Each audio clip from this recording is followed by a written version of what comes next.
myself, Forum Makwana, Assistant Professor of EC Department at LJ Institute of Engineering and Technology. Welcome to the session of Satellite Communication.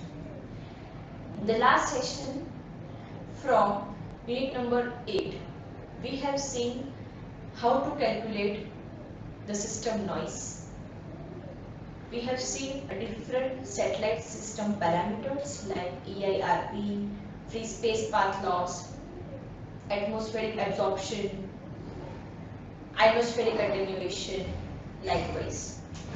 In today's session, we will cover the antenna noise, how to calculate the overall system noise, rain fading, and its example. Now, as we are going to start the antenna noise, we know that a transmitter antenna will also introduce a noise, as well as a receiving antenna will also introduce a noise into the system. Okay, so what are two different types?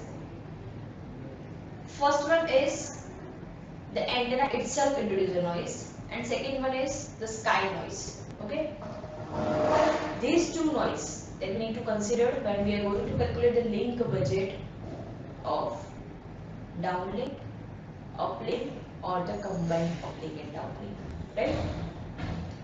Antenna noise is dependent on the angle of elevation. Now, what is the angle of elevation? Angle of elevation means it is a vertical angle. That means the angle between the satellite, or if I am going to consider this as my satellite, okay, and with reference to the center of the earth over here. Okay, so vertical projection of the satellite onto the surface of earth, then this angle with reference to center of earth is known as the elevation angle, and it is a vertical angle, while azimuth angle is horizontal angle, right? So this noise is dependent on the elevation angle. Typical examples are, for earth station, if it is operating at the C band, it will be 60 kHz and the noise will be. For earth station, if it is operating on the Ku band, then it will be 80 Kelvin and the noise will be 80 Kelvin, right? And satellite antenna, the noise temperature is 290 Kelvin, it is fixed. Okay, so I can say that as the frequency is going to be increased, my antenna noise temperature is also going to be increased. Alright, it depends on which frequency band I am going to use. As frequency band is going to be increased, that is L, S, C, X, K, K, K. So my antenna noise temperature is going to be also increased, right? Now, as the effect of atmosphere is always there. Okay, so in atmosphere we know that there is a water content, there is a different gases like oxygen, nitrogen. So effect of that gas will also introduce a loss in my system. Okay, so at which frequency it will introduce a loss? So this graph represents, this is the antenna temperature, noise temperature in Kelvin. This is the frequency. As you can see from this graph, as the frequency is going to be increased, my antenna noise temperature will get a two peak. One is over here, second one is over here. So this is at nearer to the 22.2 gigahertz. So this peak will introduce, because the antenna noise temperature is going to be increased because of the water content present in the atmosphere at the frequency of 22.2 gigahertz resonant frequency, right? And as my frequency is going to be again increased, right? Approximately I can say that 60 gigahertz. Okay, so this peak will be there because of the oxygen which is present in the atmosphere. Okay, so at 60 gigahertz, my antenna noise temperature will be at peak, and at 22.2 gigahertz. My antenna noise temperature will be at peak. So I am getting a 2 peak because of the atmosphere's gas and the water vapor content. Alright. Now, as I have told you that the antenna noise temperature will depend on its elevation angle. Okay, I can say that.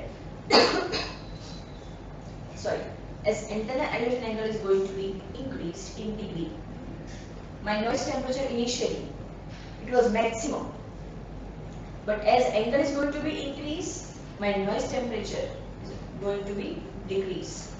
Alright, so this is for the different frequency, like we have used 11.7 to 12.2 gigahertz frequency. Polarization is linear. So what is the effect of gain and what is the effect of noise temperature for different angle of elevation? I can say that for 10 degree elevation, what is my noise temperature? It is 47. For 20 degree, it is 36. For 30 degree, it is 32. Right? So as angle of elevation is going to be increased, my this internal noise temperature is going to be decreased.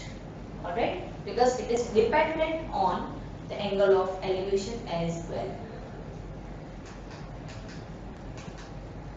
What is rain fading?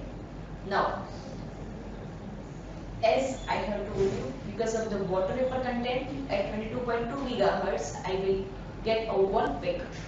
Okay. Apart from that, because of the rain, attenuation is always present. So it is serious at the higher frequency, that is for C, Ku and Ka band. Likewise.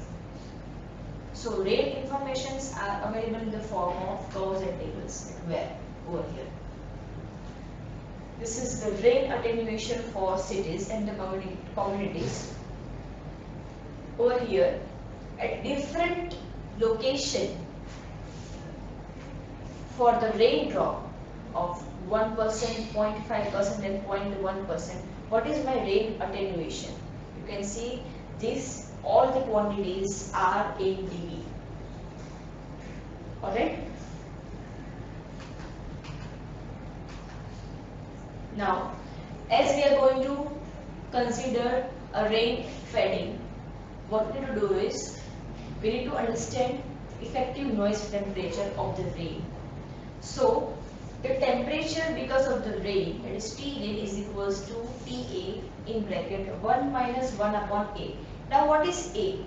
A is the rain attenuation, that is because of the parameter, temperature parameter that we need to consider, we need to understand what is the exact, the rain attenuation is there. Okay? What is A? That is rain attenuation. What is TA? That is the apparent absorber temperature. Why? Because we are going to consider rain fading. Alright? And the total sky noise temperature, that is T sky, that is equals to TCS plus T rain. Okay? Now we will see one example which indicates the effect of rain on my carrier to noise power density ratio. Right? First of all, the statement is given as under the clear sky condition, that is carrier to noise ratio power density is given in dB, that is 20 dB. Total effective noise is given as 400 Kelvin, and over here a rain attenuation is given, that is 1.9 dB and 0.1% of the time, because it is given as for specific period of time. Okay? Then calculate the carrier to noise power which falls for 0.1% given a TA that is equals to 280 Kelvin. Now we are going to first calculate antenna temperature. Okay? For antenna temperature, what we need to do is TA is given. So TA in bracket 1 minus 1 upon 1.55. How it comes? It is the rain attenuation which is there, the 1.9 dB. So if you are going to convert it to absolute value, we will get 1.55. So at the temperature is 99.2 Kelvin. Now, system temperature S is equals to 499.2. How it comes? 400 Kelvin, that is total effective noise. We need to add it into T antenna. Okay, so 400 plus 99.2, we will get 499.2 minus 400, we will get 99.2. If we are going to convert it that into the dB, we will find out that 196 dB. Okay. Now, over here, under clear sky condition, this value is given. But after attenuation, what will be my carrier to noise power? So C by N is 20 minus 1.9 minus 0.96. How it comes? 1.9 is the rain attenuation.